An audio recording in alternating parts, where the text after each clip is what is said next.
I would not get excited about so-called alternative investments. You can get all kinds of different figures, but there's probably at least $1 trillion committed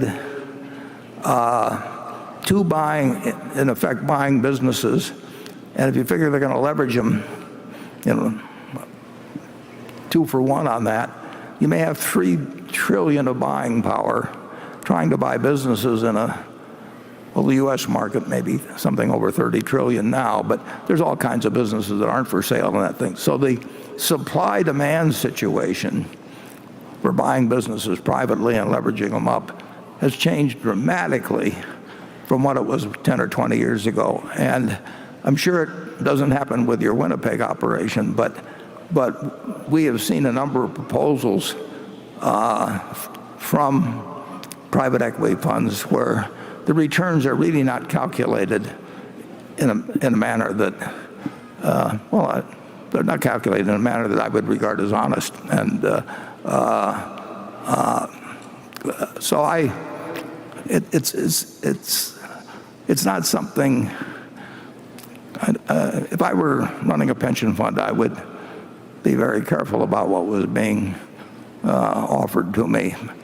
If you're going to have a choice in Wall Street between being a great analyst or being a great salesperson, the salesperson is the way to make it. If you can raise $10 billion in a fund and you get a 1.5% fee and you lock people up for 10 years, you and your children and your grandchildren will never have to do a thing if you are the dumbest investor in the world.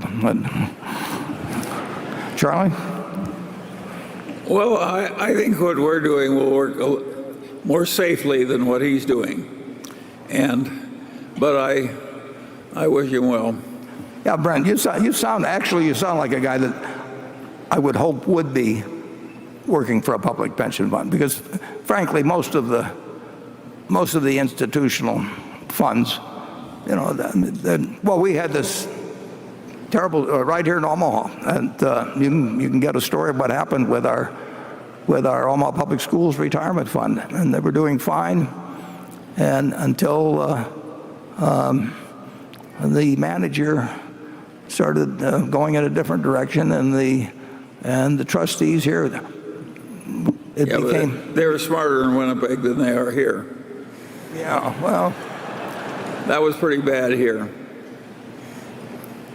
It's not a fair fight, actually, usually when a bunch of public officials are listening to people who are motivated who really just get paid for raising the money. Everything else is gravy after that.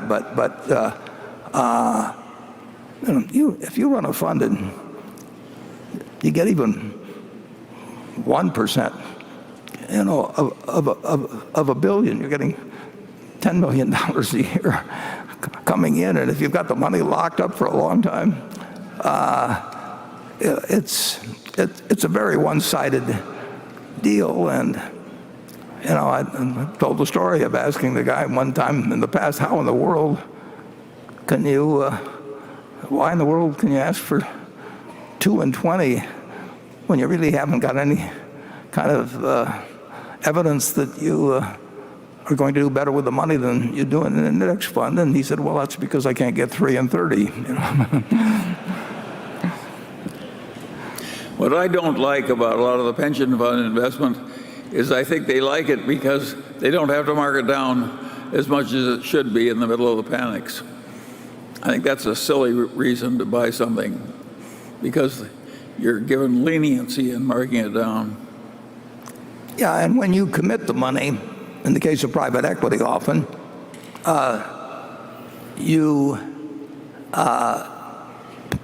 they don't take the money, but you pay a fee on the money that you've committed. And of course, you really have to have that money to come up with it at any time. And of course, it makes their return look better if you sit there for a long time in treasury bills, which you have to hold because they can call you up and demand the money, and they don't count that. They count it in terms of getting a fee on it, but they don't count it in terms of what the so-called internal rate of return is. It's not as good as it looks, and And I really do think that when you have a group sitting as a state pension fund, Warren, all they're doing is lying a little bit to make the money come in. well, that sums it up.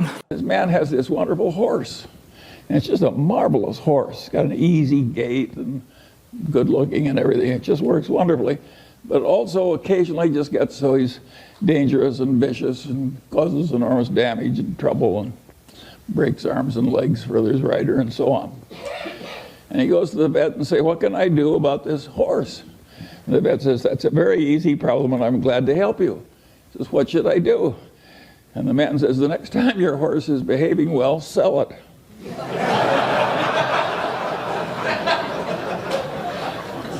Well,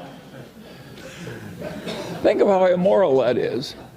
And haven't I just described what private equity has to do?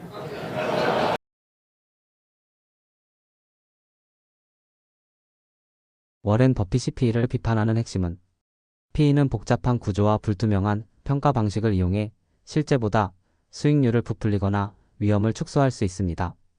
운용사들은 투자자들의 실제 수익보다는 높은 수수료를 통해 자신들의 이익을 극대화하려는 유인이 강합니다.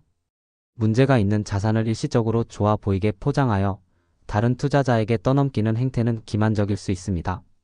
이러한 이유들로 인해 워렌 버핏의 발언을 근거로 일부 사람들이 PE의 특정 행태를 사기에 가깝다고 비판하는 것입니다.